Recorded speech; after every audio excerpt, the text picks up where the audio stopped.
Hello and welcome to my latest video. Now in this video we are highlighting another country top 10, and this time it is the 10 greatest French boxers of all time from my 2025 current up-to-date rankings. So let us begin, at number 10. And number 10 is Fabrice Tiozzo, a more modern era French fighter. Fabrice Tiozzo beat 6 world champions, he scored 6 wins against champions, and he beat one Hall of Fame fighter, scoring 1 win against Hall of Famers overall. Now, Fabrice Tiozzo scored 9 title fight wins, he made 6 title defences, and he scored 5 title fight KOs. Good evening, Martin, buddy, good to see you. Fabrice Tiozzo scored 31 knockouts, he was never pound for pound rated, so thus also never pound for pound number 1 rated. And Tiozzo did score 2 wins against pound for pound fighters, but scored no wins against pound for pound number 1 fighters. And world titles, Fabrice Tiozzo captured 3 world titles, but no lineal titles nor any undisputed titles. But yes, very good fighter was Fabrice Tiozzo.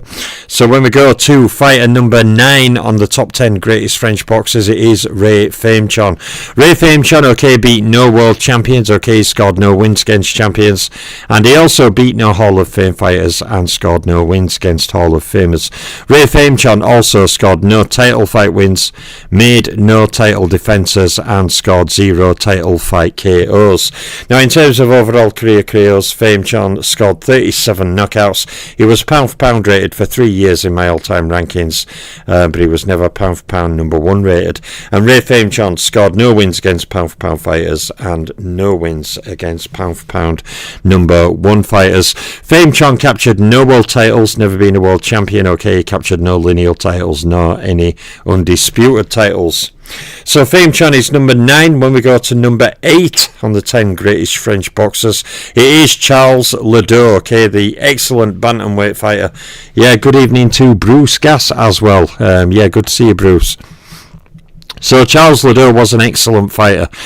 Some people think he was a world champion, but actually he wasn't. He held the European bantamweight world title. But I remember years and years ago reading in press clippings about how he'd won this fight or that fight, but now he had to go to America to fight the world champion and all the top contenders there. So some people still say, he was a world champion. No, he wasn't. He was just like a regional champion in Europe. So Charles Liddell, beat 4 world champions individually. He scored 5 wins against champions overall. And Liddell beat 3 Hall of Fame fighters individually, and he scored 3 wins against Hall of Famers overall. Now Liddell scored no title fight wins, he made no title defences, and he scored 0 title fight KOs. Liddell did score a total of 86 career knockouts. He was pound for pound rated for 0 years, thus he was also never pound for pound number 1 rated. And all in all, he scored 1 win against pound for pounders, but scored 0 wins against pound for pound number 1 fighters. And Charles Liddell captured no world titles, no lineal titles, nor any undisputed titles.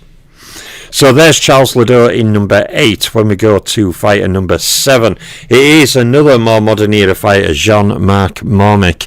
Now Jean-Marc Mormick, beat 3 world champions. He scored 4 wins against champions, and he beat 1 Hall of Fame fighter individually, scoring 2 wins against Hall of Famers.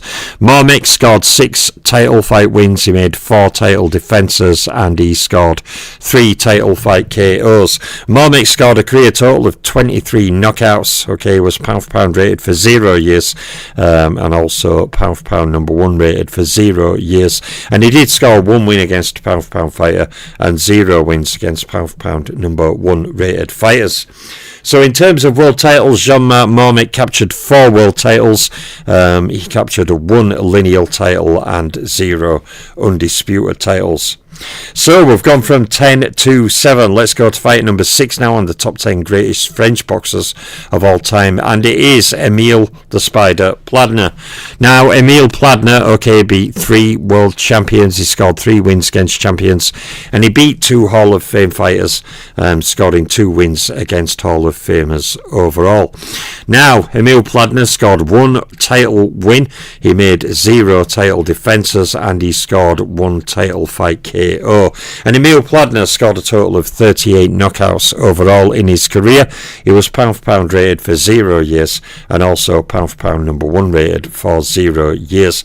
And Emil Pladner scored no wins against pound for pound fighters and no wins against pound for pound number 1 fighters. And in world titles, okay, Emil Pladner captured 1 world title, but 0 lineal titles and 0 undisputed titles. So, top 5 we go. In 5th place is Andre Rutis. Now, Andre Rutis beat 2 world champions. Okay, he scored 2 wins against champions, and he beat 3 Hall of Fame fighters individually, scoring 3 wins against Hall of Famers overall.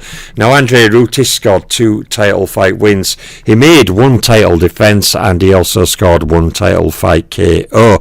Now, Rutis, okay, scored 12 KOs overall in his career, and he was pound for pound rated for 0 years and also pound for pound number 1 rated for 0 years. And Andre Rutis scored 2 wins against pound for pound fighters and 1 win against a pound for pound number 1 rated fighter. And Andre Rutis captured 1 world title, 1 lineal title and 1 undisputed title.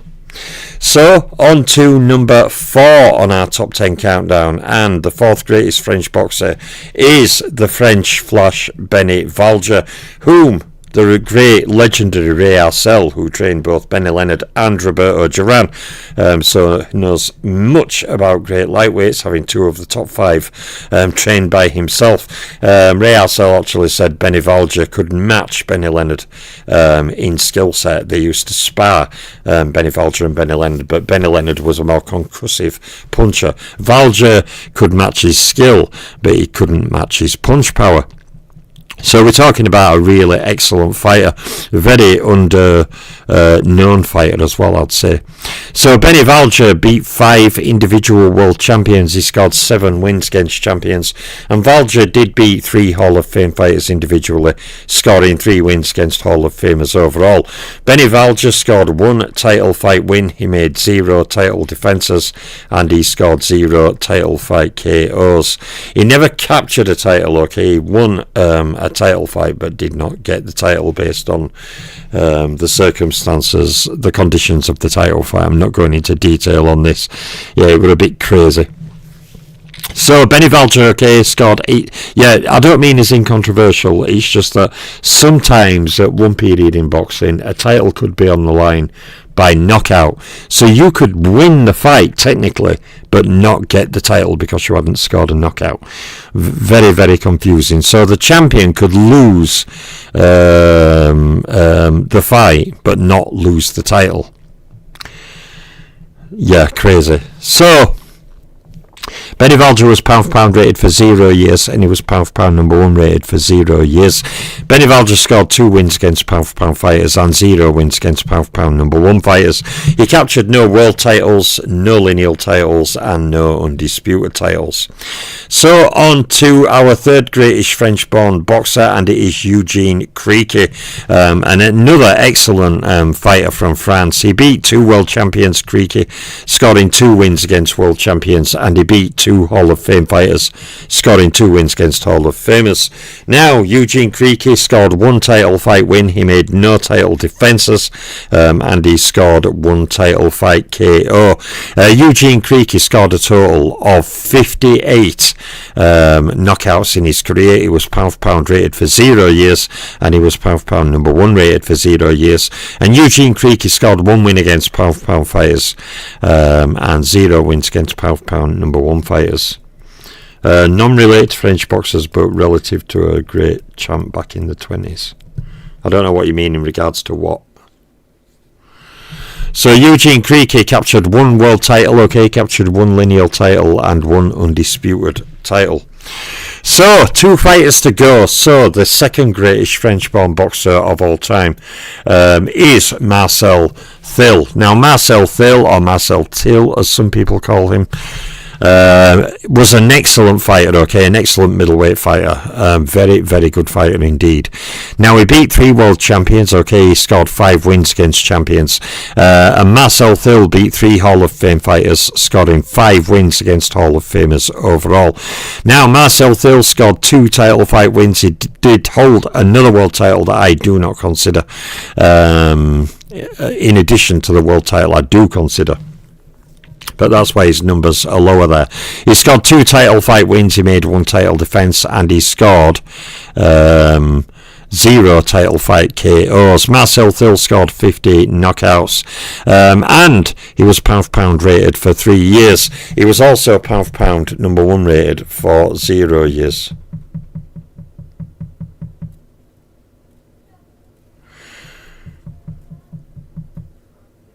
You're a relative of Charles Bud Taylor, but your name is Josh Taylor, named after the Scottish boxer. Well, not named after the Scottish boxer, but same as the Scottish boxer. Interesting. So, Marcel Thill, okay, scored 50 knockouts in his career. He was pound for pound rated for 3 years and pound for pound number 1 rated for no years. And Marcel Thill scored 5 wins against pound for pound fighters and 0 wins against pound for pound number 1 fighters. Marcel Thill captured 1 world title in his career, but no lineal titles, nor any undisputed titles. So, on to our final fighter of this video, the 10 greatest French-born boxers. Okay, so we've gone from 10 to 2. The number 1, some people may have guessed it already, but it is the puncher Georges Carpentier, who, despite what people say, did avoid a fight with Harry Greb with his team. I was questioned on that in a recent group recently, but frankly, it is well known, okay, that Tex Rickard matched Greb with Gibbons, okay. Whoever won that was going to be matched with Tunney for American light heavyweight title. Then whoever won that was going to be matched with Carpentier. Now, to me, just saying, oh well, after the vicious beating that Greb put on Tunney, the Carpentier camp went cold on a fight, and it's no good to me just saying, oh well, he didn't dodge Greb because he lost his title 4 months later to battling Siki. Well, he was being lined up to fight Greb, okay, so if they heard through media that Greb had absolutely demolished Tunney in brutal fashion and everyone were flabbergasted and they went cold on the fight and then he got beat up by battling Siki instead, well, that doesn't mean he didn't duck Harry Greb, did it? It just means his team decided not to pursue the fight, and then he got beat up by someone else. But you know, the guy who questioned me on it, he didn't also mention there was talk of Greg Carpentier in 1923 as well. Greb called Carpentier out in 1921. So at the end of the day, you know, that'd be like me saying, well, Henry Armstrong in late 30s at welterweight. No, he didn't dodge Charlie Burley at all, okay, because Henry Armstrong lost his title later to Fritz Izevich. Yeah, we can say that, can we? We can say, oh, Ray Robinson, he didn't dodge Charlie Burley at middleweight because Robinson lost his title, say, 2 years later to, Randy Turpin. Oh, okay, that means he didn't avoid him then, yeah. I can do that all day long. I can go through any fighter screen and do that. That's not difficult. But the fact of the matter is that, you know, Carpentier and his team were told through media, big offers to fight Greb. The fight never came off. And trust me, it wasn't because Hardy Greb would fight anybody. He was fighting many top heavyweights at times. So trust me, Greb wasn't scared of Carpentier. So if the fight didn't happen, it was down to Carpentier's team. But, you know, even there were stories back in media in the day that Carpentier's team were looking at other options. They just weren't keen on the fight after the pounding that Greb had put on Tunney in that particular instance with Tex Rickard. But Greb called out fighters all the time. Greb was calling out fighters all the time.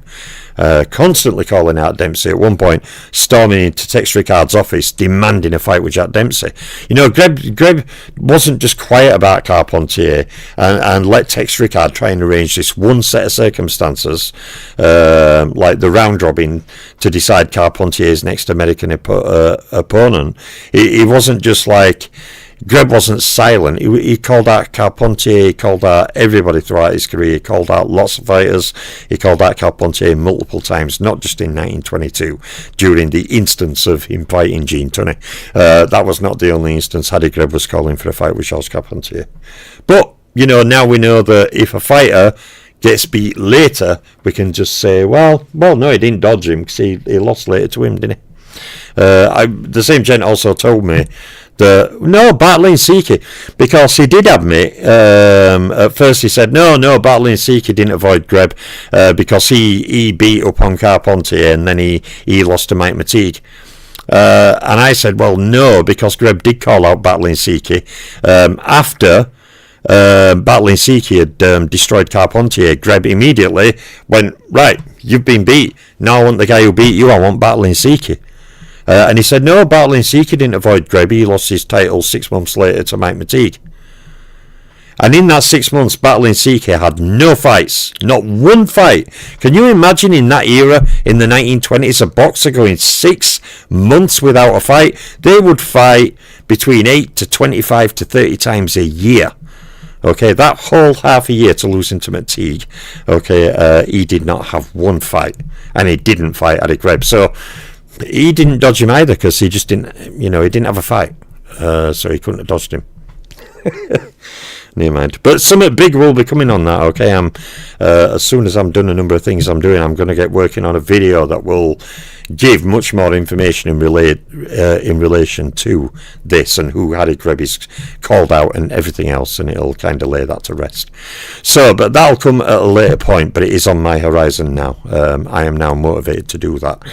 And do that brutally, a bit like I did when someone came to me saying, oh, Jack Johnson never avoided Jeanette McVeigh and Langford, and I did that hour and a half breakdown why Jack Johnson avoided them, and I went through all the newspaper articles, the call-outs.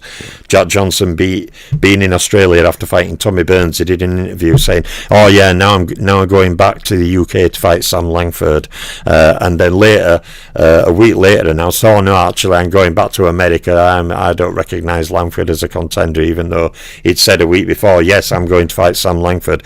Then Johnson played, I'm going back to America, I don't have to adhere to any agreement with Sam Langford. Or, well, he didn't dodge him then, did he? Because he decided not to go to England. He went back to America. So that means he didn't dodge Sam Langford, yeah? We can do this all day long. So anyway, Georges Carpentier, outstanding fighter. So he beat 3 world champions, he scored 3 wins against champions. Carpentier, was a very quick boxer with a knockout punch. He beat 5 Hall of Fame fighters and he scored 5 wins against Hall of Famers. Carpentier scored 2 title fight wins, he made 1 title defence, and he scored 2 title fight KOs. Now Georges Carpentier, scored 59 knockouts, and he was pound for pound rated for 2 years, but he was never pound for pound number 1 rated. Georges Carpentier scored 5 wins against pound for pound fighters, and he scored 1 win against pound for pound number 1 rated fighters. And Georges Carpentier captured 1 world title, 1 lineal title, and 1 undisputed title, obviously, the lineal world light heavyweight championship. And he was a very excellent fighter, quick and dangerous. He hurt Dempsey. He flattened Ted Kid Lewis in a round. I mean, yes, Ted Kid Lewis didn't like it.